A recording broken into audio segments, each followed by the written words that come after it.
আবু তালেব বলেন যে আমরা যখন নবী সাল্লাল্লাহু আলাইহি ওয়াসাল্লামকে নিয়েছি, এর আগে আমাদের সংসারটা খুবই সংকীর্ণ অবস্থায় ছিল, খুব কষ্টে দিন রাত করতাম, একবেলা খাবার খেলে অন্য বেলা খাবার খাইতে পারতাম না, খাবারও পরিতৃপ্ত হইতো না। কিন্তু নবীজি যেই দিন আমাদের ঘরে আসেন, শিশু মুহাম্মদ সাল্লাল্লাহু আলাইহি ওয়াসাল্লাম আসার পর থেকে আমার ঘরে এরকম রহমতের বরকতের ফোয়ারা জারি হয়ে যায়। যেই দিন নবীজির সাথে আমরা এক দস্তরখানে বসে খাবার খাইতাম, ওই দিন আমাদের অল্প খানাতে আল্লাহ তাআলা বরকত দিয়ে আমাদের পেটগুলো ভরায় দিতেন। বলেন সুবহানাল্লাহ।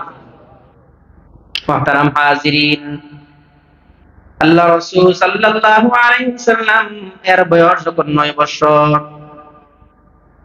আবু তালেব বলেন নবীজি সাল্লাল্লাহু আলাইহি ওয়াসাল্লামের অনেকগুলো অভ্যাস আমি দেখে আশ্চর্যিত হয়েছি, বড় হতবাক হয়ে গিয়েছি।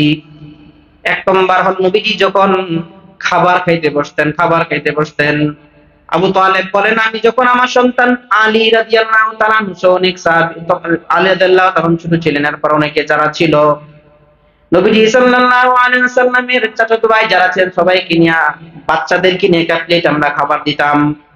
নবীজি জীবনে কোনোদিন দস্তরখান ব্যতীত খাবার খান নাই। বলে নবীজির সামনে যখন খাবার আসতো, খাবারটা নবীজি দস্তরখান দিয়ে খাইতেন। কোনোদিন নবীজি দস্তরখান না থাকলে খানা খাইতে বসতেন না। বাচ্চাদেরকে আমরা প্লেট দিয়ে খাবার দিতাম, কয়েক বড় প্লেট দিতাম, এর মধ্যে সবাই বসতো, কিন্তু নিচে একটা দস্তরখান না থাকলে নবীজি কোনোদিন খাবার খান না। নবীজির এই ছোটবেলা 9 বছর বয়সের নবী, তখন থেকেই নবীজি দস্তরখান নিয়ে খানা খাইতেন।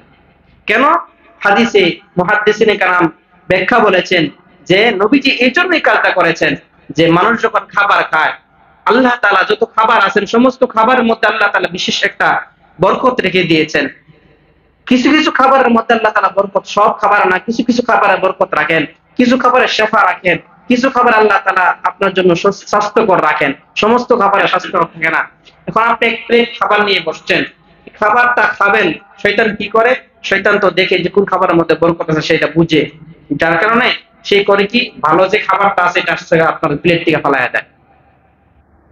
এখন আপনি যখন খাবার খাইতেছেন যখন ভালো খাবারটা পরে যায়, আপনি মনে করেন মন পড়ে গেছে খারাপ, খারাপ, কিন্তু আপনি মনে করতেছেন পড়ে গেছে খারাপ, তার মানে আপনি বরকত থেকে মাহরুম হইতেছেন। এখন আপনি করতেছেন কি, আপনার যে বরকতবিহীন খাবারটা সেটা খাইতেছেন, অস্বাস্থ্যকর খাবারটা আপনি খাইতেছেন, স্বাস্থ্যকর খাবারটা আপনার প্লেট থেকে পড়ে যায়। এই জন্য মুহাদ্দিসিনে কেরাম বলেন মানুষ যখন খাবার খায়, খাবার খাওয়ার আগে বিসমিল্লাহ বলে খাবার খাইতে হবে। 2 নাম্বার দস্তরখান নিয়ে বসবা, এই জন্য দস্তরখানের ভিতরে যেন কোন খাবার পড়লে সেটা উঠায় খাইবা। যখন আপনি খাবারটা উঠায় খাইলেন তখন এর বরকতটা আপনার ভিতরে প্রবেশ করলো, আপনার স্বাস্থ্যকর খাবারটা আপনার ভিতরে প্রবেশ করলো, এর দ্বারা আপনার জন্য উপকার হইল। কিন্তু আপনি যদি এই খাবারটা ফালায়া দেন, তখন দেখা যাবে আপনার ভিতর থেকে আপনার শরীরের মধ্যে যে একটা বরকত হাসিল হওয়ার, স্বাস্থ্যকর বিষয় তৈরি হওয়ার, সেই জিনিসটা আপনার তৈরি হয় না। এই জন্য বর্তমান সময়ে মানুষের খাবারের দ্বারা অনেক বড় বড় রোগ হয়। এই জন্য আজকে থেকে আমরা নিয়ত করি ইনশাআল্লাহ আমরা দস্তরখান দিয়ে খাবার খাবো ইনশাআল্লাহ, দস্তরখান দিয়ে খাবার খাবো ইনশাআল্লাহ। যারা বাইরে কাজ করি, বিল্ডিং কনস্ট্রাকশন বিভিন্ন জায়গায় কাজ করি, অনেক সময় দেখছি রাস্তার পাশে বসে বসে খানা খাইতেছে, তো একটা ওই ওয়ান টাইম যে প্লেট গুলো আছে এগুলোতে খাবার খাইতেছে, বাস ফালাই দিতেছে, তো খাবার অর্ধেক করতেছে অর্ধেক রাখতেছে। আপনি তো জানেন না কোন খাবারের মধ্যে বরকত আছে, এই জন্য খাবার সহজে নষ্ট না করা। বুঝে আসছে? আল্লাহ তাআলা আমাদের সবাইকে খাবার নষ্ট করা থেকে মাহরুম থাকার তৌফিক দেন, বলে আল্লাহুম্মা আমিন। মুহতারাম হাজিরিন, তো নবীজি সাল্লাল্লাহু আলাইহি ওয়াসাল্লাম খাবার খাইতেন, দস্তরখান নিয়ে খাবার খাইতেন। 2 নম্বর নবীজির গুণ ছিল, নবীজি যখন খাবার খাইতে বসতেন তখন বাচ্চাদেরকে এর সাথে খাবার খাওয়ালে কিন্তু বাচ্চারা কারাকারি করে, কি বলেন, করে না? খাবারটা খাবার কারাকারি করে। নবীজি এরকম কখনোই করতেন না, বরং যখন বাচ্চারা কারাকারি করতো নবীজি আস্তে করে দূরে সরে বসে যেতেন, যখন কারাকারি শেষ হইতো তখন খাবার খাইতেন, আর না থাকলে খাবার খাইতেন না। সুবহানাল্লাহ। শুধু তাই নয়, আল্লাহর হাবিব মুহাম্মদ আরবি সাল্লাল্লাহু আলাইহি ওয়াসাল্লাম কোনদিন খাবারের জন্য অভিযোগ করেন নাই, পেটের ক্ষুধা, এরপর নবীজি কোনদিন বলেন নাই খাবারের প্রয়োজন। তিনি আল্লাহ রাব্বুল আলামিনের দরবারে বলতেন, দুনিয়ার কোন মানুষের কাছে বলতেন না। খাবার যদি কখনো স্বাদ কম হইতো কিংবা লবণ কম বেশি হয়ে যেত, স্বাদের কম বেশি হয়ে যেত, নবীজি কোনোদিন অভিযোগ করতেন না। এমনকি ঘরের মধ্যে খাবার না থাকলেও নবীজি কোনোদিন অভিযোগ করতেন না। আম্মা জানা আয়েশা সিদ্দিকা রাদিয়াল্লাহু তাআলা আনহার একটা ঘটনা, নবীজি সাল্লাল্লাহু আলাইহি ওয়াসাল্লাম যখন মদিনা মক্কা থেকে মদিনায় চলে গেলেন, আম্মা জানের বয়স 9 বছর হওয়ার পর উনি ওনার ঘরে উঠাইছেন। দ্বিতীয় হিজরিতে ওনার ঘরে উঠছেন। তার মানে নবীজি সাল্লাল্লাহু আলাইহি ওয়াসাল্লামের জীবনে মাত্র 9 বছর ওনার সংসার করেছেন। কয় বছর? 9 বছর। আম্মা জান ওনার বয়স যখন 9 বছর তখন উনি নবীজির ঘরে গেছেন, এবং 18 বছর যখন ওনার বয়স তখন নবীজি বিদায় হয়ে গেছেন। আম্মা জান 18 বছর বয়সে বিধবা হয়ে গেছে। আম্মা জান এত অল্প বয়সের মানুষ, নবীজি সারাদিন দাওয়াতের কাজ করেন। একদিন কাজ করার জন্য সকালবেলা খাবার খাইয়া বের হয়ে গেছেন, সারাদিন দাওয়াতের কাজ করতেছেন। নবীজি সন্ধ্যার সময় যখন বাসায় আসছেন, বাসায় আসার পর খাবার খাইবেন, এই সময় তাকায় দেখছেন ঘরের মধ্যে খাবার নাই, আয়েশাও ঘরে নাই। নবীজি খুঁজতে আরম্ভ করেন, আয়েশা কোথায় গেল? তাকায় দেখতেছেন কোথাও নাই। কিছুক্ষণ পর দেখলেন নবীজি সাল্লাল্লাহু আলাইহি ওয়াসাল্লাম আয়েশা এক জায়গায় একটা ঝুপড়ির মধ্যে দাঁড়ায়া দাঁড়ায়া বাচ্চারা খেলতেছে। আম্মা জান সিদ্দিকা রাদিয়াল্লাহু তাআলা না ওই জায়গার মধ্যে বাচ্চাদের খেলা দেখতে আরম্ভ করেছে। নবীজি, বাস্তবতা হলো নবীজি রাগ করার কথা, সারাদিন কষ্ট করেছেন, এখন খাবার খাবেন, ঘরের মধ্যে খাবার নাই, আবার উনি চলে গেছেন খেলা দেখার জন্য। নবীজি সাল্লাল্লাহু আলাইহি ওয়াসাল্লাম কিচ্ছু বলেন নাই, আস্তে আস্তে হাঁটি হাঁটি পা পা করে আম্মা জানের কাছে চলে গেলেন, পিছনে দাঁড়ায় গেলেন লম্বা সময় যখন দাঁড়াইয়া আম্মা জানের সাথে যখন দাঁড়ায়, আম্মা জান বুঝলেন না নবীজি দাঁড়ায় আছেন। নবীজি সাল্লাল্লাহু আলাইহি ওয়াসাল্লাম দাঁড়াইয়া দাঁড়াইয়া আম্মা জানের সাথে খেলা দেখতে আরম্ভ করলেন। লং সময় দেখার পর নবীজি সাল্লাল্লাহু আলাইহি ওয়াসাল্লাম দেখলেন খেলার সর্বশেষ অবস্থা। তখন আম্মা জান রাদিয়াল্লাহু তাআলা আনহার কাছে নবীজি ওনার গাল মুবারক লাগাইয়া আয়েশা সিদ্দিকা রাদিয়াল্লাহু তাআলা আনহার গালটার সাথে গাল লাগাইয়া বললেন, আয়েশা বলো তোমার খেলা দেখা শেষ হয়েছে কিনা? সুবহানাল্লাহ। যেখানে ঘরে খাবার নাই উনি খেলা দেখতেছেন, ধমক দেওয়ার কথা, সেই জায়গায় নবীজিও কিছুক্ষণ খেলা দেখার পরে বুঝলেন যে একটা পরিস্থিতি ভালো। নবীজি বললেন, আয়েশা খেলা দেখা শেষ হয়েছে? বলেন সুবহানাল্লাহ। এটা নবীজির আদর্শ ছিল, শ্রেষ্ঠ স্বামীর আদর্শ এটা।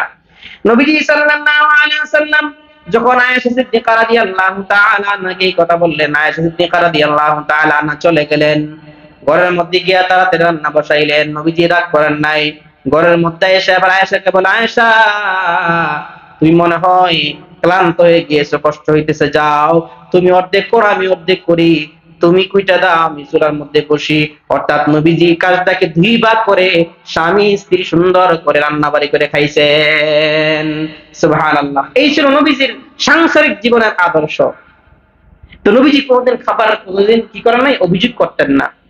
নবীজির বয়স যখন 10 বছর বয়স হয়ে গেল, 10 বছর বয়স বাচ্চাদের সাধারণত যৌবনে একটা আবেগ সৃষ্টি হয়ে যায়। ওই বছর নবীজি সাল্লাল্লাহু আলাইহি ওয়াসাল্লামের সিনা চাক হয়েছে, সিনা চাক শক্ত সদর হয়েছে, ওপেন হার্ট সার্জারি হয়েছে 10 বছর বয়সে নবীজির।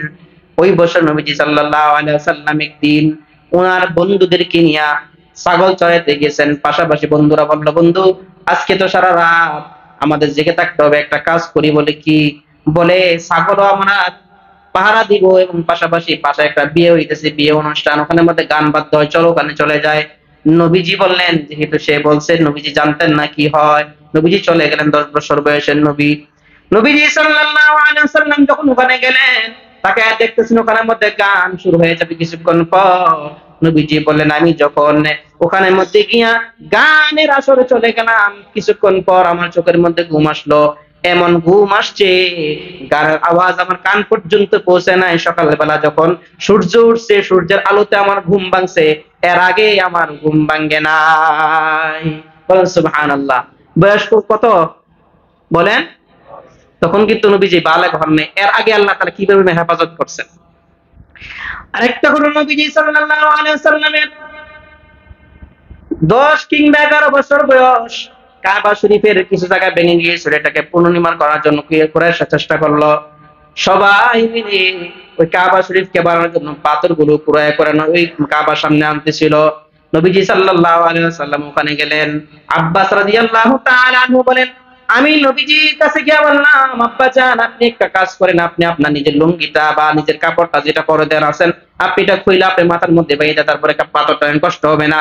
এই কথা বলার পরে যখন আমি নবীজির সেই এই লুঙ্গিটাকে বা কাপড়টাকে টান নিলাম, দেওয়ার সাথে সাথে নবীজি সাল্লাল্লাহু আলাইহি ওয়াসাল্লাম বেহুশ হয়ে জমিনে পড়ে যায়। কিছুক্ষণ পর নবী সাল্লাল্লাহু আলাইহি ওয়াসাল্লামকে হুঁশ করা হয়, জিজ্ঞাসা করা হয়, হে মুহাম্মদ বলো তোমার কি হয়েছিল, কেন তুমি বেহুশ হয়ে গেলা? নবীজি বললেন দুই কারণ। এক নম্বর কারণ হলো আমি যখন দেখলাম আমার লজ্জাস্থান খুলে যাবে, এই জন্য আমার ভিতরে এমন একটা লজ্জা তৈরি হয়ে গেছে, এই জন্য আমি বেহুশ হয়ে গেছি। দুই নম্বর, আসমান থেকে একটা আওয়াজ আসছে, মুহাম্মদ আপনি কিন্তু আপনার লজ্জাস্থান দুনিয়ার কোনো মানুষকে দেখাবেন না, কারণ আল্লাহ তাআলা আপনাকে এমন ভাবে সংরক্ষণ করেছেন, দুনিয়ার বাচ্চারা দুনিয়াতে আসার পরে খতনা করার প্রয়োজন হয়, কিন্তু নবীজি আপনাকে আমি দুনিয়াতে পাঠাইছি, খতনার প্রয়োজন হয় নাই, আমি আল্লাহ কুদরতি ভাবে খতনা করাইয়া দুনিয়ার জমিনে পাঠাইছি। নবীজি সাল্লাল্লাহু আলাইহি ওয়াসাল্লাম লজ্জাশীল ছিলেন কেন? লজ্জা, মুআররিখিন کرام বলেন যখন নবীজি সাল্লাল্লাহু আলাইহি ওয়াসাল্লাম কেমন লজ্জাশীল ছিলেন বলে, 16 বছর একটা যুবতী মেয়ে যদি পরিপূর্ণ পর্দার সাথে চলে, ওই মেয়েটা যেমন ভাবে নিজেকে সংবরণ করে চলে, নিজেকে সব সময় একটু আলাদা হয়ে থাকতে চায়, সব সময় নিজেকে গোটায় রাখতে চায়, নবীজি এর চাইতে শত গুণে বেশি লজ্জার ক্ষেত্রে সাবধানতা অবলম্বন করতেন। সুবহানাল্লাহ। এ বন্ধু, যেই নবী 10 বছর বয়সে গান থেকে বিরত রাখছেন বা গান থেকে বিরত ছিলেন, যেই বছর নবীজি সাল্লাল্লাহু আলাইহি ওয়াসাল্লাম গান বাদ্য থেকে বিরত আছিলেন, এখন আমার সমাজের মানুষ এমন হয়ে গেছে যে গান বাদ্য নিজের জীবনের অস্ত্র, নিজের জীবনের সাথী বানায় নিছে। শেখ খাইছে, এখন গান গায়। প্রেম কইরা প্রেমের ধোঁকা খাওয়ার পরে এখন গান গায়। পারিবারিক ভাবে অশান্তি, এই জন্য গান শুনে, বলে কেন? বলে হুজুর মনের কষ্টগুলো দূর করি। কি বলেন? হ্যাঁ, প্রেম করে শেখা খায়, গান খায় না, গান গায় না। আবার অনেকে পারিবারিক অশান্তি, এখন কি করবে? গান গায়। তো মনের মধ্যে অশান্তি গুলো দূর করে গান না, আপনি কোরআন পড়েন। কি করেন? কোরআন পড়েন। কোরআন পড়লে মনের মধ্যে প্রশান্তি তৈরি হয়। আপনার উলামায়ে কেরামের জবান থেকে শুনবেন, যারা জেলখানায় জিন্দাখানায় ছিলেন তারা বলেন। মুফতি জসিমউদ্দিন রহমান নাম শুনছেন? উনি একটা আলোচনায় বলেছিলেন যে আমি যখন জেলখানায় ছিলাম এমন হয়েছে যে আমি কি করবো কিছু বলতেছিলাম, তখন আমি কোরআন পড়তেছিলাম। বলে উনি কসম করে বলেছেন যে যখন আমি কোরআন পড়তে শুরু করেছিলাম আমার কাছে মনে হয়েছে দুনিয়ার সব কিছু তুচ্ছ, কোরআন আমার কাছে শ্রেষ্ঠ। বলেন সুবহানাল্লাহ। এই জন্য বন্ধু, আবার গান এমন একটা মারাত্মক অপরাধ, এমন একটা অপরাধ। আজকে আমাদের সমাজের যুবকগুলো গান গায়া, গান শুনা সময় নিজের জীবন শেষ করতেছে। এমন গান আছে যে সমস্ত গানগুলো গাওয়ার দ্বারা, শোনার দ্বারা ছেলেদের জীবনের যৌবন নষ্ট হয়ে যায়। এমন গান আছে যে সমস্ত গানগুলো গাওয়ার দ্বারা, শোনার দ্বারা ছেলেদের ইমানের খলাও শুরু হয়ে যায়। শিরকি কথা অনেক সময় গানের মধ্যে থেকে যায়। এই জন্য বন্ধু মনে রাখতে হবে, গান গাওয়া থেকে, গান শোনা থেকে নিজেকে মাহফুজ রাখতে হবে। আমাদের সমাজে এমন সময় হয়ে গেছে, এখন অনর্থক কাজে আমরা সময় বেশি দেই, খেলাধুলায় সময় বেশি দেই। এমন পাগল হয়ে গেছি যে খেলাধুলা না শুনলে যেন আমরা আমাদের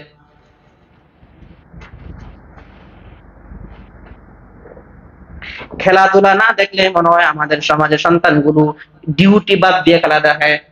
আমি একবার দেখছি রমজান মাসে, একবার কি জানে ফুটবল খেলার বিশ্বকাপ চলতেছিল রমজান মাসে। এই আল্লাহর বান্দা কোনদিন তাহাজ্জুদ করার জন্য ঘুম থেকে ওঠে নাই, কিন্তু সে বলতেছে হুজুর আমার ডাক দিয়ে দেন, করার সময় 3টার সময় ডাক দিয়ে দেন। কেন? বলে আজকে 3টার সময় খেলা আছে।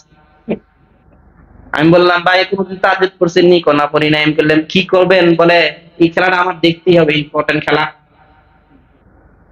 মুহতারাম হাজিরিন, আমাদের দিমাগ কত খারাপ কোন দিকে চলে গিয়েছে।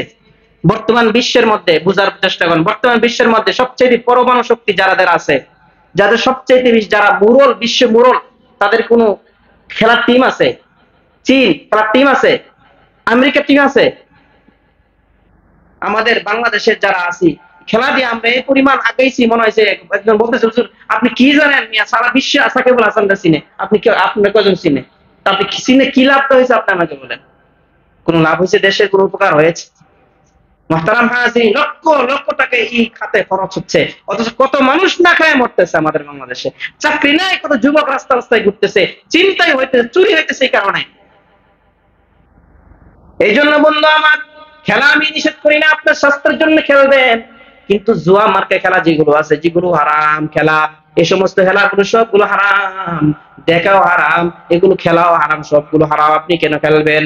এই জন্য বন্ধু, নবীজি সাল্লাল্লাহু আলাইহি ওয়াসাল্লামের আদর্শ যদি মানতে চান তাহলে শরীয়তের সবকিছু মেনটেন করে, শরীয়ত যেভাবে যে সীমাবদ্ধতা রেখেছে সেই সীমাবদ্ধতা অতিক্রম না করে সীমাবদ্ধতার মধ্যে থেকে আপনাকে খেলা দেখতে হবে, করতে হবে। এছাড়া অন্যভাবে করলে আপনি অমুসলিমদের সাথে সাদৃশ্য হওয়ার সম্ভাবনা রয়েছে। খেলবো তো অমুসলিমরা, তারা না খেলে তাদের দেমাগ নষ্ট করবে।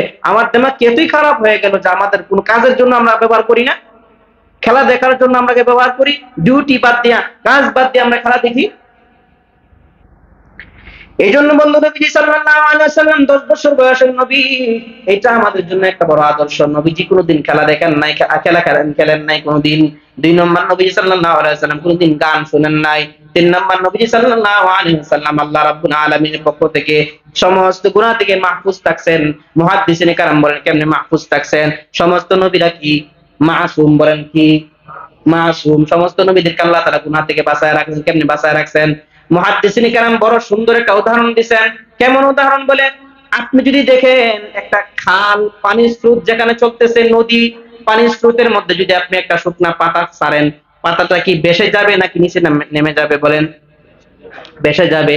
অর্থাৎ স্রোতের কারণে, পানির ধাক্কার কারণে সেই পাতাটা আর নিচে যাবে না, সরে যাবে, পানিটা চলে, পানির সাথে চলে যাবে। ঠিক তেমনি ভাবে নবীজি সাল্লাল্লাহু আলাইহি ওয়াসাল্লাম সহ সমস্ত নবীরা যদি কখনো কোন কারণে যদি তাদের শরীরে মনের মধ্যে কোনো গুনার চিন্তাও হইতো, গুনার আশঙ্কাও হইতো, আল্লাহ রাব্বুল আলামিন তাদের মনের মধ্যে এমন একটা রহমতের ধারা, এমন একটা রহমতের ঝর্ণা জড়াইয়া দিয়েছেন যেখানের মধ্যে গুনাহটা পড়লে সাথে সাথে শুকনা পাতার মতো দূরে সরে যেতে। বলেন সুবহানাল্লাহ। কোন নবী তার আল্লাহ তাআলা গুনাহ করান নাই, আল্লাহ তাআলা নিজ হাতে নবীদেরকে আল্লাহ তাআলা হেফাজত করছেন। বলেন সুবহানাল্লাহ। আমার নবীকে 10 বছর বয়সে নবী সাল্লাল্লাহু আলাইহি ওয়াসাল্লাম গান থেকে আল্লাহ তাআলা হেফাজত করছেন। নবীজির বয়স যখন 12 বছর, সিরিয়ায় সফর করবেন, সিরিয়ায় সফর করবেন নবী। আবু তালেব বলেন, মুহাম্মদ আমার সাথে সফরে যাইবে কেন? নবীজি চললেন। সিরিয়ায় যাওয়ার পরে আল্লাহ রাসূল সাল্লাল্লাহু আলাইহি ওয়াসাল্লাম যখন ওখানের মধ্যে গেলেন, ওইখানের মধ্যে একজন ব্যক্তির নাম ছিল জারজিস, যার নাম ছিল জারজিস। আমরা সবাই জানি বুহাইরা রাহিব বলা হয়, প্রসিদ্ধ নাম বুহাইরা, আসল নাম জারজিস। ওই জারজিস পাদ্রী সে সিরিয়ায় যাওয়ার রাস্তার মধ্যে একটা জায়গার মধ্যে একটা নোংর খানা, মুসাফির খানা বানায় রাখছে। যত মানুষ আছে সব মানুষকে সে খাবার খাওয়ায়। মনের মধ্যেই আশা যে এই রাস্তায় তো মুহাম্মদুর রাসূলুল্লাহ যাবেন, আমি আমার জীবনে একবার হলো মুহাম্মদুর রাসূলুল্লাহকে একবেলা খানা খাওয়াইতে চাই। বুহাইরা রাহিব এমন একজন ব্যক্তি ছিলেন, তারিখের মধ্যে আসছে যে সে সব সময় এমন ভাবে থাকতো যে বড় বড় এমপি মন্ত্রীরা ওই সময়ের যারা ছিল আর কি, বড় বড় ক্ষমতাবান ব্যক্তিরা তার কাছে আসা সাক্ষাৎ করতো না। কিন্তু যখন কোনো মুসাফির আসতেন, মুসাফির আসলে সে ঘর থেকে বের হইয়া মুসাফির দেখে দেখতেন যে মুহাম্মদ সাল্লাল্লাহু আলাইহি ওয়াসাল্লামকে পাওয়া যায় কিনা। বলেন সুবহানাল্লাহ। প্রশ্ন আসতে পারে যে হুজুর, নবীজি সাল্লাল্লাহু আলাইহি ওয়াসাল্লামকে দেখলে তারা বুঝতো কেমনে? বলে তাওরাত, জবুর, ইনজিলে নবীজির আলোচনা এত সুন্দর হয়েছে, এত সুন্দর নবীজির আবয়বগুলো বলা হয়েছে যে এই কথাগুলো একজন মানুষ পড়লে, শুনলে, এই ব্যক্তি না দেখলেও মনের কাবায় নবীজিকে আল্লাহ তাআলা মনের কাবায় নবীজির ছবি সে অঙ্কন করতে পারত। বলেন সুবহানাল্লাহ।